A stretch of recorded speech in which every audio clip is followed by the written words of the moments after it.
McDowell concedes. Emotional scenes outside a Denver courthouse as the Oklahoma bomber is sentenced to death. And in Cambodia, the Khmer Rouge leader Pol Pot flees his stronghold.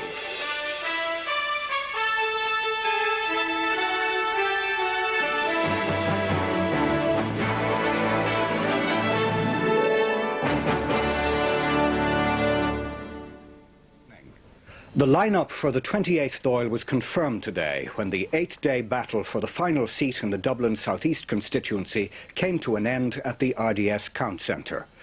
Michael McDowell of the Progressive Democrats conceded defeat after a second recheck of ballot papers showed that the 27-vote lead by John Gormley of the Green Party had increased.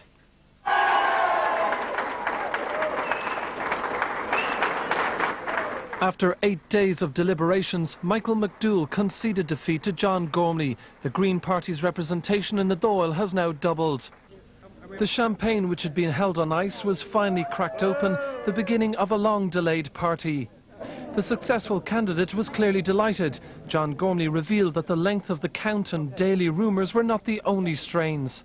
I also was fearful that it could go to the High Court. That was my biggest fear, because then we could have been looking at a few days or weeks or whatever. So I'm glad that Mr. McDowell conceded. He was gracious in defeat, and I would pay tribute to him.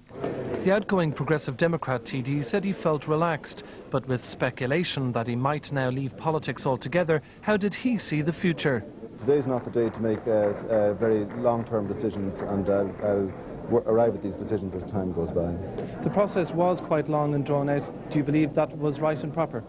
Yes, I think it was important that the result, which had some inherent flaws in it at the beginning, was carefully gone through, and that all those flaws were removed. And I think that everybody who left this hall today was absolutely satisfied that everything which had looked a bit strange at the beginning had been fully accounted for, and the result was correct.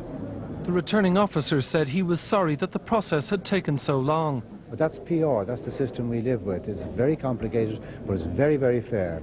And it had to be carried out in the way it was so as to show to everybody how transparently fair and honest it is. And so the final seat of the 28th Dáil has now been filled. John Gormley of the Green Party will represent the constituency of Dublin South East. I feel very relieved, totally elated, looking forward now to some rest, and looking forward to the big celebration party tonight. The Irish Independent Group has strongly denied suggestions that it sought to improperly influence the government in pursuit of its commercial interests. In a statement this evening, the newspaper group denied that it had threatened adverse coverage during the election campaign unless its demands for action against illegal television deflector systems were met. The Irish Independent has been the target of criticism from the Rainbow Coalition since it decided to run a front-page editorial the day before the election, calling on voters to support Fianna Fáil and the Progressive Democrats. The newspaper has insisted that the decision was made on editorial rather than commercial grounds, although some on the Rainbow side accused them of having other motives.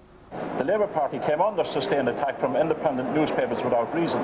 Dick Spring has the reason. I think he owes it to democracy following this outrageous editorial that we had during the week. Today, the Irish Times published a memorandum of a meeting between representatives of the Independent Group and a government advisor last September. The memo quotes the Independent side as saying that the government would lose the group as friends unless they took action against the operators of illegal television deflector systems in areas where the company holds the licence to provide MMDS television services. A spokesman for the Independent described the meeting as normal lobbying of the government and strongly denied that any improper pressure had been brought to bear.